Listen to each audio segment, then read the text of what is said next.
Bonjour et bienvenue sur Algomus. Dans le prolongement de ce que nous avons vu sur la loi de Bernoulli, nous allons voir dans cette vidéo la loi binomiale. La loi binomiale, en fait, s'appuie sur la loi de Bernoulli, qui, je vous le rappelle, en fait, était une loi de probabilité un petit peu spéciale, où on n'avait que deux issues possibles aux différents événements. C'était soit l'événement se termine en succès, soit l'événement se terminait en échec. En approbation, en non-approbation, en satisfait ou non satisfait. Enfin, en tout cas, il n'y avait que deux issues possibles. Et en fait, on avait vu que cela nous simplifiait énormément les choses quand on avait à calculer l'espérance, la variance ou l'écart type. Dans la loi binomiale, nous allons aller un petit peu plus loin et nous allons essayer de voir comment, lorsque l'on répète une expérience plusieurs fois, n fois, on peut déterminer par exemple combien on aura de chances d'avoir de succès sur les n tentatives que nous avons faites. Tout ça, on va se baser encore une fois sur la notion de probabilité. Donc sans plus attendre, on va présenter cette loi binomiale et voir quelles en sont les propriétés pour pouvoir les appliquer. Alors la loi binomiale, qu'est-ce que c'est ? Eh bien c'est une loi de probabilité, encore une, définie sur l'ensemble de 0 à n, qui donne le nombre de succès de l'expérience. Donc de 0 à n, ça veut dire que l'expérience est répétée n fois, et pour chacun de ces nombres d'expériences faites, on voudrait savoir combien est-ce qu'on a eu de succès dans l'expérience. Par exemple, on considère que n lancés, et on a des réussites qui sont toujours entre 0 et n. Donc ça veut dire que sur n lancés, par exemple, j'ai lancé n fois ma pièce, je considère que face est un succès, eh bien, soit j'ai lancé n fois et elle est systématiquement tombée sur pile, donc je n'ai aucun succès, soit je l'ai lancé n fois et les n fois sont retombés sur face, et donc là j'ai eu n succès. Et donc, le nombre de succès ou d'échecs est toujours compris entre 0 et n. Donc entre ces deux cas extrêmes, il est possible de considérer tous les cas possibles d'échecs et de succès. Et donc pour définir une loi binomiale, on va voir qu'on s'appuie sur deux paramètres, le nombre de lancers et la probabilité de succès à chaque lancer. Donc cela sous-entend que à chaque fois que vous faites un lancer, vous êtes dans les mêmes conditions que pour tous les autres lancers que vous avez fait dans la loi binomiale. Chaque épreuve doit être identique. Donc si P est la probabilité de succès, alors P et N sont les paramètres de ma loi binomiale que je peux noter B, grand B majuscule puisqu'on est sur une loi binomiale, et entre parenthèses les paramètres, 10 qui est le nombre d'essais que je vais faire, le nombre de jets que je vais faire, et 1,5 qui est la probabilité de succès de ma loi binomiale. Alors la loi binomiale, comment est-ce qu'on peut la représenter ? Eh bien on peut déjà la représenter sous forme d'arbre, et ça on va le voir rapidement.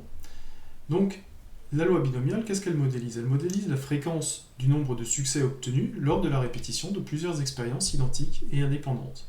C'est-à-dire que j'ai répété une expérience plusieurs fois, combien j'ai eu de succès sur les n tentatives que j'ai faites. Donc quand l'expérience est petite, par exemple là j'ai fait une expérience, j'ai fait 3 expériences de suite, donc c'est pas très très grand, vous voyez que je peux le représenter sous forme d'arbre. Mais comme toutes les lois de probabilité, on se rend bien compte que si jamais j'avais fait 1000 ou 10 000 ou 1 million d'épreuves, en fait, la représentation en termes d'arbre ne pourrait pas avoir lieu. Là, en fait, pour l'instant, on va quand même le représenter, ces 3 expériences, et on va voir que même avec cette petite expérience, même avec ces 3 petites expériences, on va en fait mettre à jour des propriétés de la loi binomiale qui vont nous servir pour des cas un petit peu plus compliqués. Alors comment ça se passe ? Eh bien vous voyez que là je pars, je fais ma première expérience, et ma première expérience peut aboutir sur un succès ou peut aboutir sur un échec. Après une première expérience en succès, je me lance dans une deuxième expérience qui elle aussi peut être un succès ou un échec. Mais l'expérience 2 peut aussi suivre un échec. Et après un échec, je peux aussi avoir un succès et un échec. Et l'expérience 3, en fait, je peux avoir un succès ou un échec après chacune des occurrences, finalement, de l'expérience 2. Et on s'aperçoit qu'on peut avoir comme résultat, on peut avoir les résultats en resuivant les branches de l'arbre. Vous voyez que là, je suis sur 3 succès, parce que l'expérience 3 est un succès, qui vient d'une expérience 2 à succès, et qui vient d'une expérience 1 à succès. Donc j'ai que des succès. Le deuxième, j'ai 2 succès, parce que j'ai un échec à l'expérience 3, mais j'ai un succès à l'expérience 2, et j'ai un succès à l'expérience 1. Et ainsi de suite. Donc la dernière colonne reprend le nombre de succès que l'on retrouve dans l'arbre. Et elle va jusqu'à la dernière branche qui est en fait constituée de 3 échecs, et donc j'ai 0 succès. Ok, donc là on voit sur un cas très simple comment peuvent être répartis les différents succès et les différents échecs. Alors pour l'instant on n'a pas encore parlé de la probabilité de succès, on va la rajouter sur notre schéma. On va essayer de généraliser la loi binomiale en rajoutant cette fois la probabilité de succès. Donc la probabilité de succès, on avait appelé cette variable-là P, et on avait dit donc que la probabilité d'échec, eh bien c'était 1 moins P. On avait vu ça, c'était 100% des cas, moins le pourcentage d'avoir des succès. Puisque, en fait, on avait vu avec la loi de Bernoulli, en fait, qu'on n'a pas différentes, on n'a que 2 issues possibles à chaque expérience, soit c'est un succès, soit c'est un échec. Il n'y a rien d'autre. Donc en fait, on peut voir que les succès, c'est les non-échecs, ou les échecs, ce sont les non-succès. Et donc vous voyez que quand je pars de la racine, pour arriver à un succès, eh bien, j'ai une probabilité de P, pour arriver à un échec, j'ai une probabilité de 1 moins P. À partir du moment où l'expérience 1 a été réalisée, pour passer à l'expérience 2, je passe à l'expérience 2 avec la probabilité de P si j'ai un succès, la probabilité 1 moins P si j'ai un échec, et ainsi de suite, et les résultats sont toujours les mêmes. Donc cette généralisation va nous montrer que, tout doucement, on va arriver à montrer comment fonctionne une loi binomiale. Alors on va comprendre rapidement, avec la représentation sous forme d'arbre, que la représentation sous forme d'arbre n'est pas possible à partir du moment où on a un très grand nombre d'expériences à gérer. Puisqu'en fait ça va être multiplié par 2 à chaque fois, et à chaque fois donc ça va être une puissance de 2 ce que vous allez avoir à représenter. Mais par contre on va essayer de tirer de ce petit exemple quand même quelque chose d'intéressant, et que les règles de calcul qu'on pourra peut-être appliquer à des lois binomiales beaucoup plus complexes. On va essayer pour cela déjà de commencer par calculer la probabilité d'avoir 3 succès. Et pour cela, on va reprendre notre schéma qui a été fait, ici. Donc, j'ai 3 succès ici, je pars de la racine, je pars avec une probabilité de P, j'ai un succès, et ainsi de suite, et on voit que j'ai ici 3 succès. D'accord ? Alors, quelle est la probabilité d'avoir 3 succès ? Eh bien, tout simplement, il suffit de remonter dans l'arbre pour savoir. Donc, le premier succès a été acquis sur une probabilité P, le deuxième succès a encore été acquis sur une probabilité P, et le troisième également.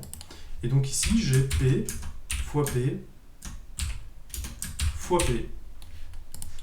Si je veux voir combien ensuite j'ai 2 succès ici, il suffit de remonter l'arbre de probabilité qui m'a amené ici également. Eh bien, j'ai d'abord eu un succès, donc P. Ensuite, j'ai eu encore un succès, P. P. P. Et j'ai finalement eu un échec, donc 1 moins P. Ok. Je vais reprendre ce cas-là aussi, j'ai 2 succès. Vous voyez que je suis ici dans l'arbre. Comment je suis arrivé ici ? Eh bien, j'ai d'abord eu un succès, P, puis j'ai eu un échec, 1 moins P, puis j'ai eu un succès, pour terminer, P. Ici, pareil, on va continuer, j'ai eu un succès, j'ai eu un échec, et j'ai eu un deuxième échec. Ok. Là, j'ai eu 2 succès parce que j'ai eu d'abord un échec, et puis j'ai eu 2 succès. Là, j'ai eu un succès seulement, j'ai commencé par un échec, puis j'ai eu un succès, et j'ai enfin terminé sur un échec. Ici, j'ai eu un succès, puisque j'ai commencé par un échec. Hop, 1 moins P. J'ai eu ensuite un deuxième échec, décidément. Et j'ai terminé par un succès.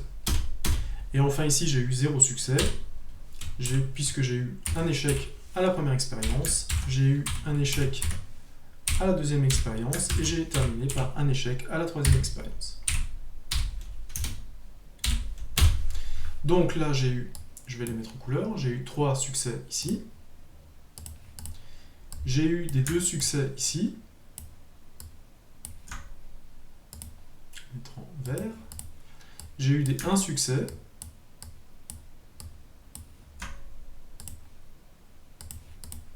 Et j'ai eu 0 succès ici. Je vais mettre en rouge. Et vous voyez en fait que la probabilité des 2 succès est systématiquement la même. Là, c'est pas dans le même ordre, mais vous voyez que la probabilité est la même. Là, j'ai P P fois 1 moins P, là j'ai P fois 1 moins P fois P. La multiplication étant distributive, vous voyez en fait que ces trois résultats vont nous ramener simplement que 3 succès, lui, je l'ai qu'une seule fois. Donc j'ai P fois P fois P.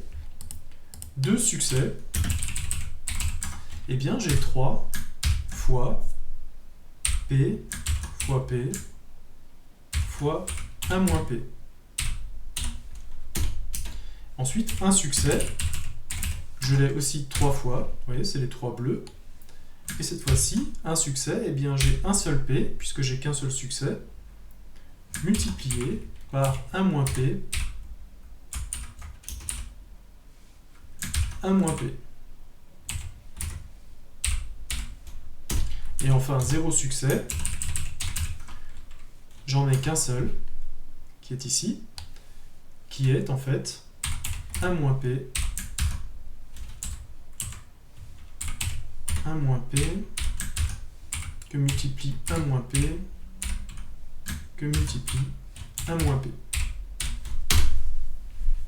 Ok.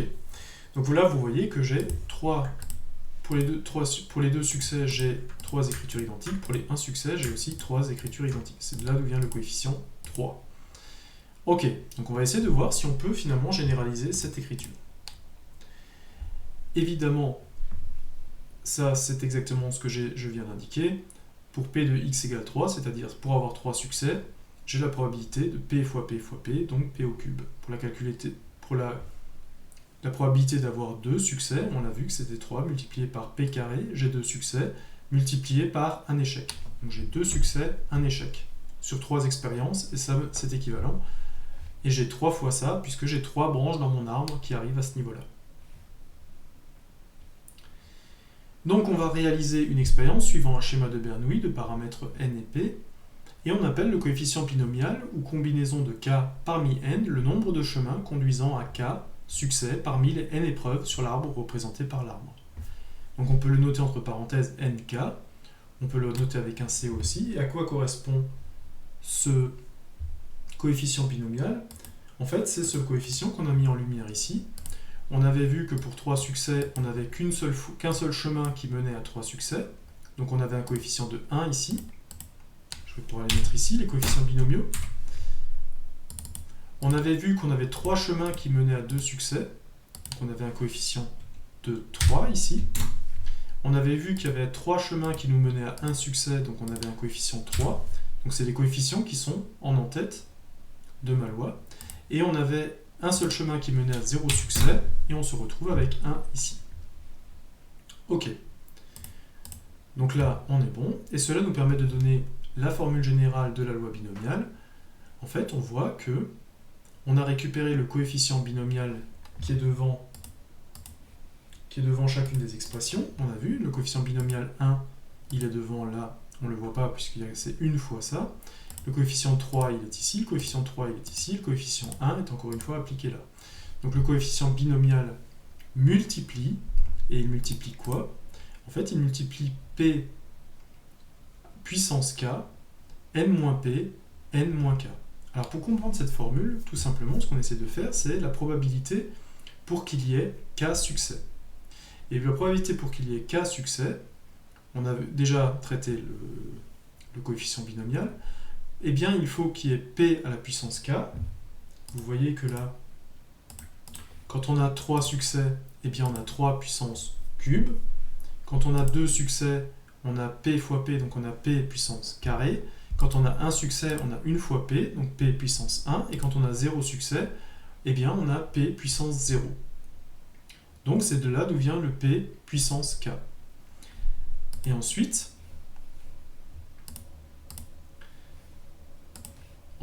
1 moins P puissance n moins K, qu'est-ce que ça veut dire tout simplement? N moins P, c'était la probabilité d'avoir un échec. Et on a la probabilité d'avoir un échec. N, c'est le nombre de lancers. Moins K, c'est le nombre de succès. Et bien N moins K va donner le nombre de lancers en échec par rapport à K. J'ai lancé 10 fois, par exemple. Si on reprend, par exemple,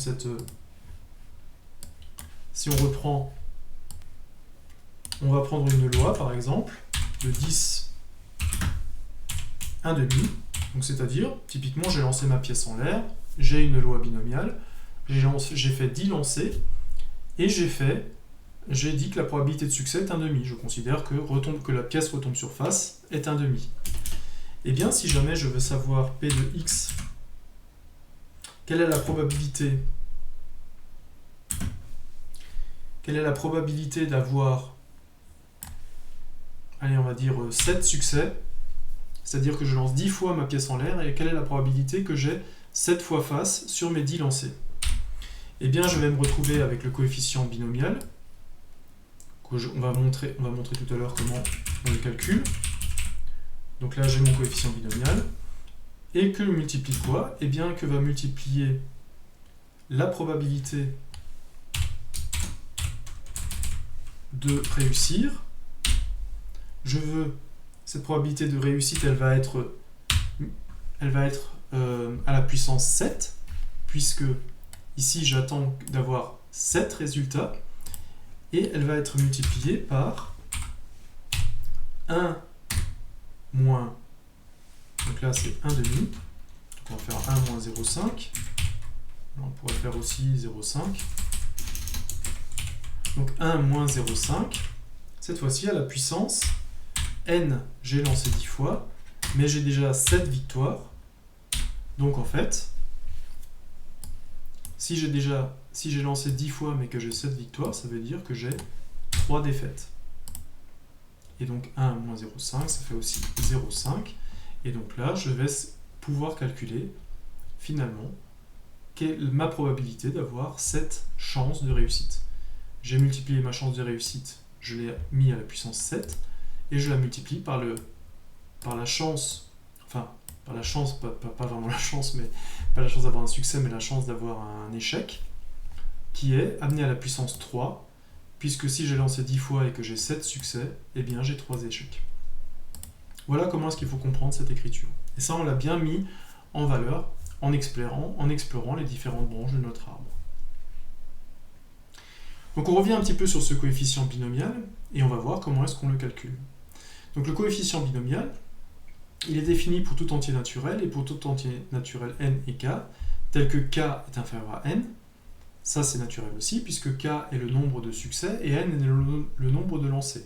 Donc vous ne pouvez pas avoir plus de succès que vous avez lancé. Vous ne pouvez pas avoir lancé votre pièce 10 fois en l'air et elle est tombée 15 fois sur face. Donc il faut que k soit obligatoirement inférieur à n. K peut être égal à n dans le cas où vous faites des expériences successives et qu'elles sont toutes réussies. Donc, comment est-ce que ça se note? Eh bien, ça se note soit entre parenthèses n, k, ou alors ça peut se noter aussi c, un grand C, avec le k en haut et le n en bas. Alors, par rapport à l'écriture avec la parenthèse, en fait, on voit que le k et le n sont inversés. Donc, qu'est-ce que ça veut dire? Si je mets c, 3k, c'est le nombre de combinaisons qui font 3 succès parmi n épreuves. C'est-à-dire que j'ai lancé n fois la pièce et je veux m'attendre à avoir k succès dedans. Et comment est-ce qu'on peut calculer ce coefficient? En fait, il peut se calculer avec la fonction factorielle, tout simplement. Et on va utiliser cette fonction factorielle pour voir comment ça marche. Si on reprend l'arbre d'ici, on avait vu que ici je veux 2 succès. Si je veux 2 succès parmi 3 expériences, parmi 3 lancers. Normalement, ça devrait nous donner 3. Et bien, on va voir si ça marche. Donc, je veux chercher le coefficient binomial.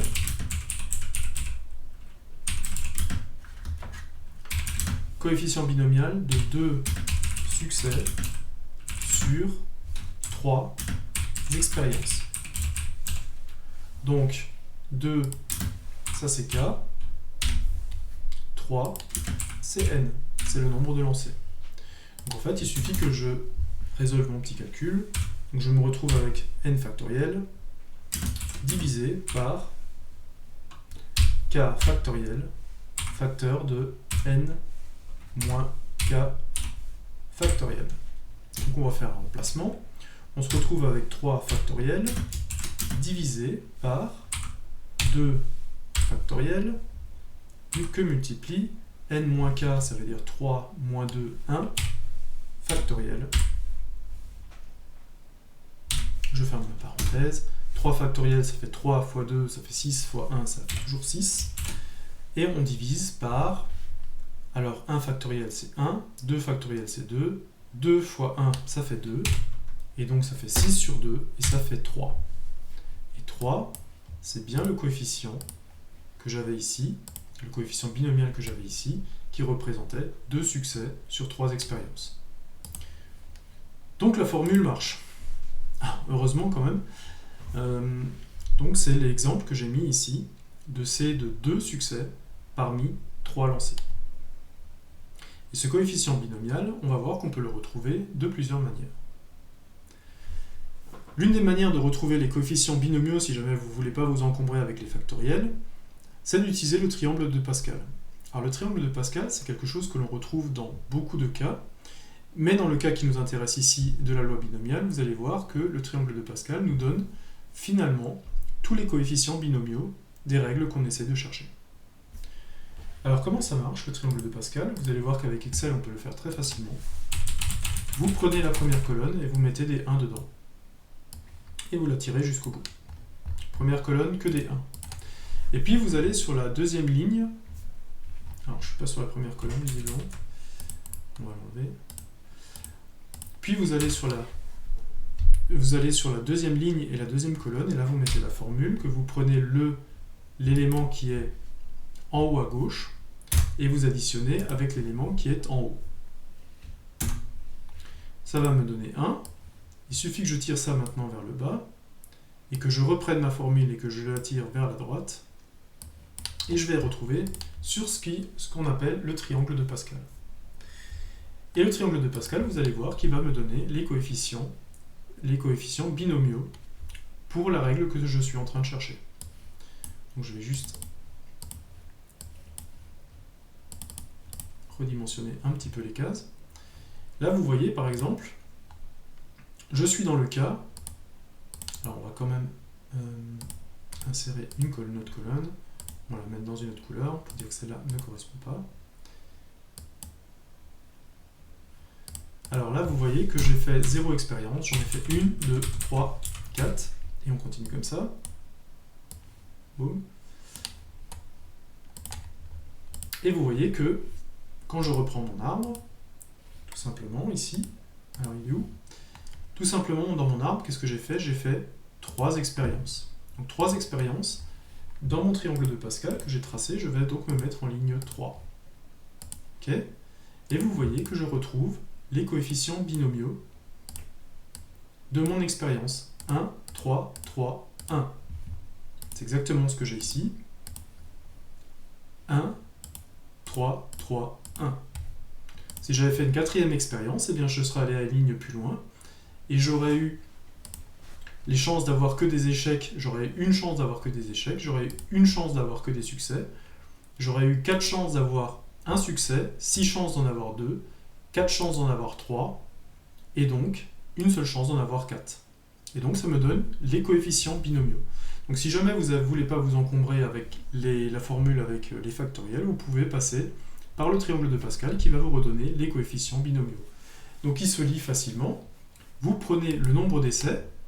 Donc là, on peut, si jamais on voulait symboliser ça, on pourrait dire que ça c'est en fait n. N, le nombre d'essais. Et ensuite, ici, vous prenez le nombre de succès.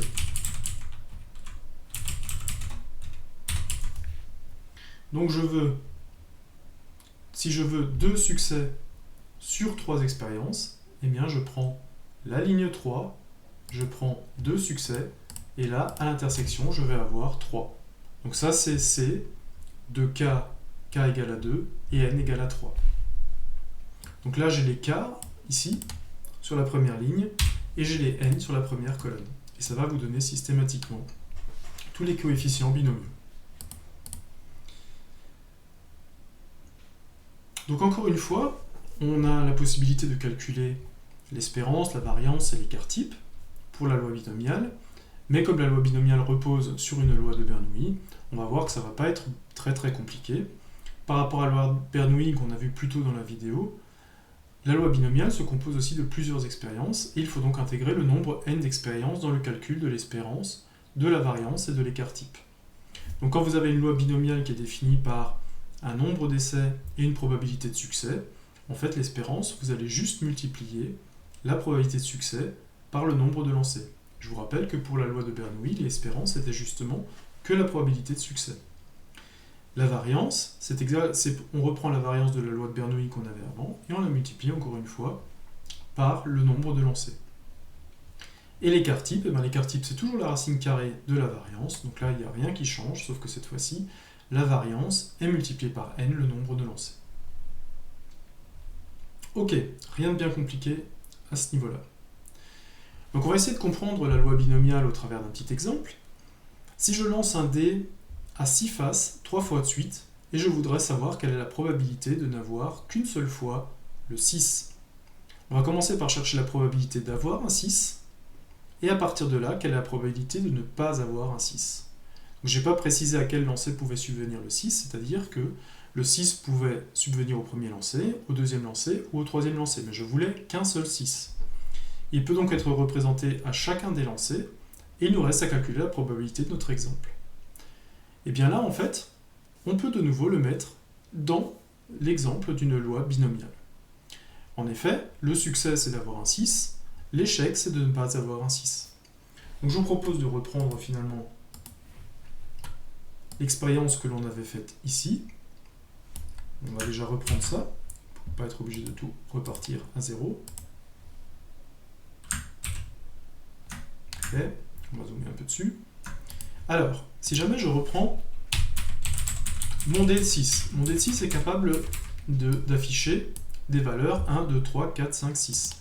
Et on a vu que la probabilité pour chacune de ces valeurs était de 1 sixième. Donc 1 sixième, 1 sixième, 1 sixième, chacune des valeurs a 1 sixième. Donc la probabilité d'avoir un 6, ce qui répond déjà à ma première question, c'est 1 sixième. Donc on va considérer que avoir un 6, c'est un succès. D'accord? Donc je lance mon dé à 6 faces 3 fois de suite et je voudrais savoir quelle est la probabilité de n'avoir qu'une seule fois le 6, et donc je vais considérer que j'ai qu'un seul succès. Donc un succès, donc ici j'ai P, que je vais remplacer par 1 sur 6. Ici j'ai P, que je remplace par 1 sur 6, donc toutes les probabilités de succès, je les remplace systématiquement par 1 sur 6. La probabilité d'échec, elle, c'est que j'ai pas un 6. Donc j'ai pas un 6 dans quel moment? Eh bien si je tombe sur un 5, un 4, un 3, un 2, un 1, et donc j'ai une probabilité ici de 5 sur 6. Donc là j'ai 5 sur 6. Ici j'ai 1 sur 6, c'est un succès. Ici j'ai 5 sur 6, c'est un échec. Ici j'ai 5 sur 6. Ici j'ai 1 sur 6. 5 sur 6. 1 sur 6. 5 sur 6. 1 sur 6. Et 5 sur 6. Voilà, donc je l'ai vraiment adapté à mon cas. Donc j'ai vraiment mis les différentes probabilités en place. Maintenant, je veux savoir, finalement, à partir de quelle est la probabilité de ne pas avoir un 6, sans la calculer, c'était 5 sixièmes. Donc je n'ai pas précisé à quel lancer pouvait subvenir le 6. Il peut donc être présent à chacun des lancers. Donc qu'est-ce que ça veut dire sur ma liste de probabilités? Oups, j'aurais pas dû en sortir. Qu'est-ce que ça veut dire pour ma probabilité?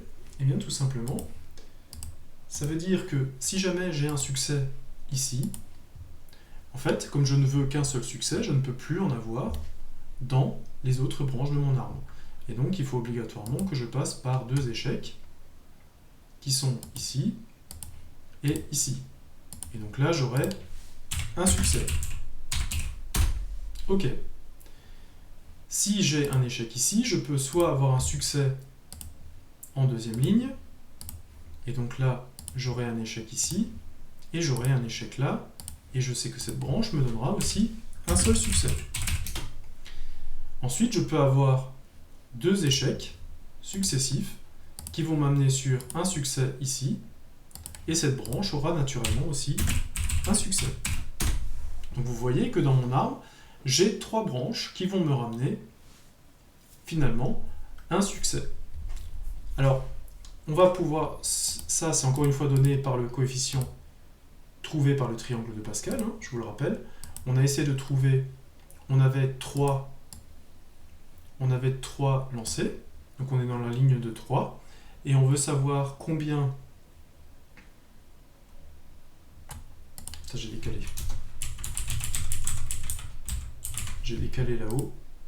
On peut aussi avoir 0 succès hein, sur K, évidemment. Ça c'est K. Donc je veux savoir, j'ai fait 3 lancers, je veux avoir un succès, et bien je sais que je vais avoir un coefficient binomial de 3. Et là on s'aperçoit effectivement que j'ai bien 3 branches qui me permettent d'avoir la probabilité d'avoir un seul succès. Et comment est-ce que maintenant ces 3 branches, je vais pouvoir le calculer? Et bien tout simplement, donc j'ai mon coefficient binomial qui est de 3, et 3 je vais le multiplier par quoi? Et bien vous voyez qu'à chacune de ces branches, j'ai un succès, donc j'ai 1 sur 6, et j'ai 2 échecs qui sont représentés par 5 sur 6, 5 sur 6. Et voilà, donc là il resterait juste à faire le calcul, mais j'ai récupéré la probabilité d'avoir un succès sur 3 lancers, avec un dé de 6, et le succès c'est d'arriver sur un 6.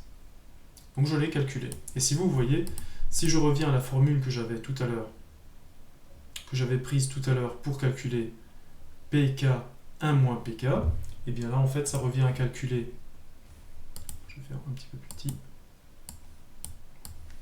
ça revient à calculer finalement P de X est égal à 1, donc je cherche un succès, j'ai calculé mon coefficient binomial, on l'a vu, c'était 3, je l'ai fait soit avec le triangle de Pascal, soit avec la formule avec les factoriels, et donc j'ai P puissance K, que multiplie 1 moins P puissance N moins K. Donc, je sais que ma probabilité de succès, c'est 1 sur 6. Donc, j'ai 1 sur 6 à la puissance K, je sais que K, c'est 1, puisque je cherche un succès. Donc, j'ai 3, 1 sixième, puissance 1. Et j'ai ma probabilité d'échec. Ma probabilité d'échec, c'est quoi? C'est 1 moins 1 sur 6. C'est la probabilité d'échec, c'est 5 sur 6. Et c'est monté à la puissance quoi? Eh bien, c'est monté à la puissance n, qui est le nombre de jets. Donc ici, je l'ai jeté 3 fois. Moins k, qui est le nombre de succès qui est à 1. Donc là, c'est 2.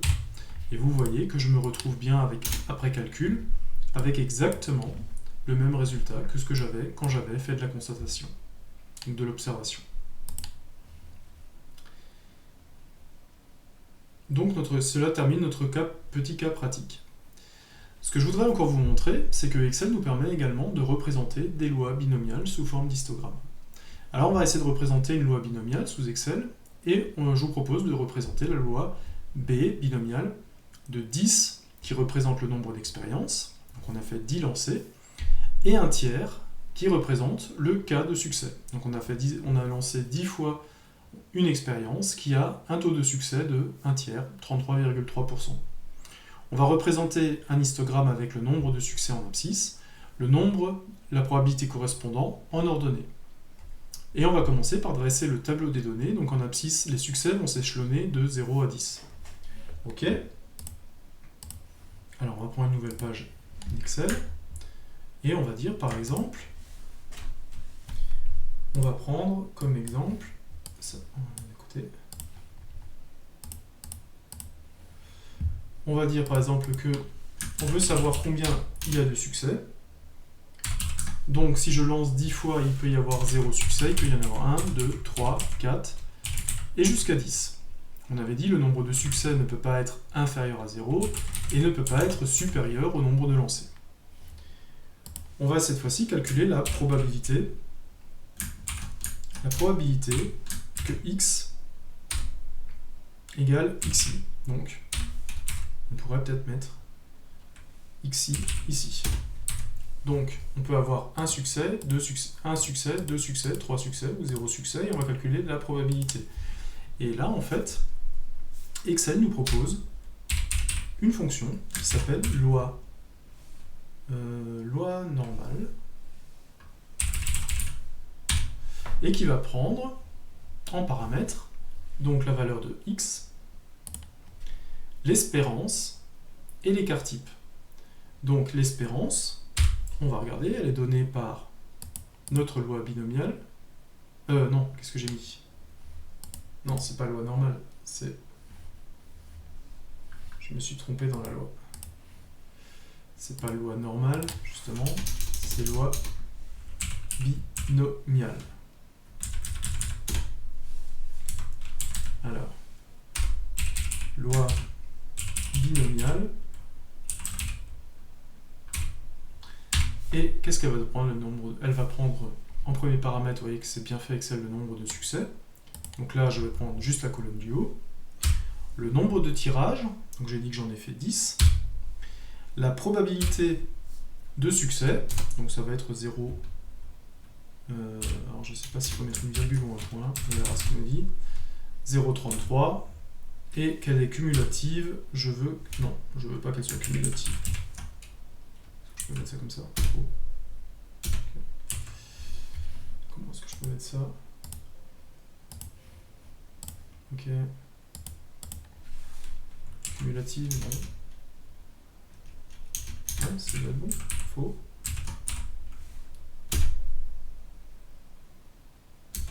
Donc c'est bien une virgule qu'il faut ici.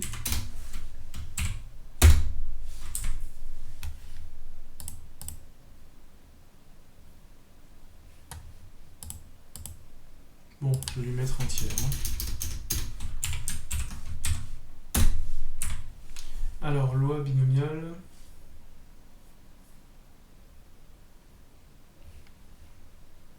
Ah non, pourquoi j'ai mis n? Non, c'est 10 lancés. Voilà. Donc je tire ma formule. Donc je vous rappelle la formule.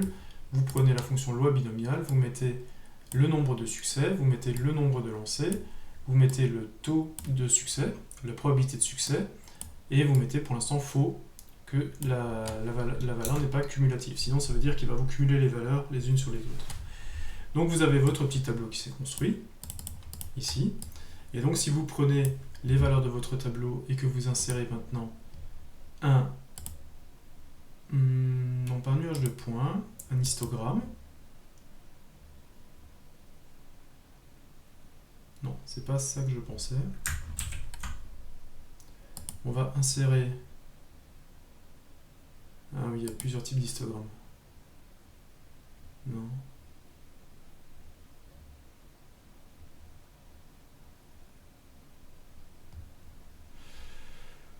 Alors, quel est un graphique automatique? Ok. Voilà. Et en fait, là, vous voyez qu'il doit tracer votre loi binomiale.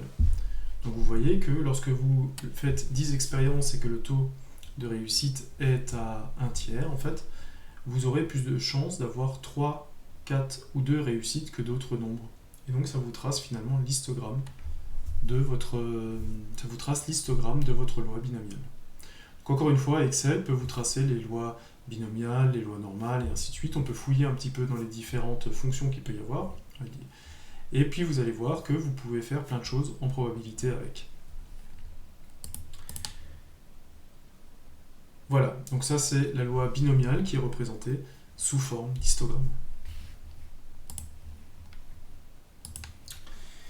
Donc voilà, on en termine avec cette présentation de la loi binomiale. Encore une fois, c'est très important d'avoir compris la loi de Bernoulli sur laquelle elle repose.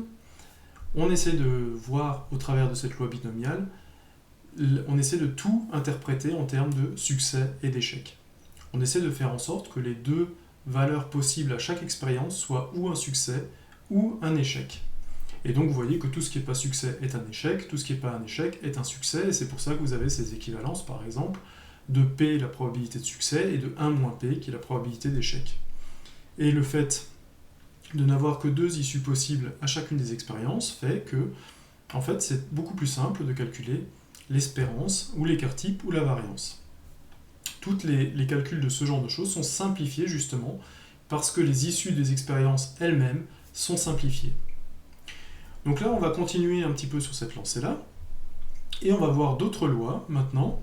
On va voir la loi normale, donc cette loi, cette courbe en cloche, cette gaussienne qu'on voit souvent apparaître pour tout et n'importe quoi, puisqu'elle peut concerner énormément de sujets différents. On va voir quelles en sont les caractéristiques et à quel moment on peut l'appliquer. Donc il ne me reste plus qu'à vous souhaiter une bonne journée.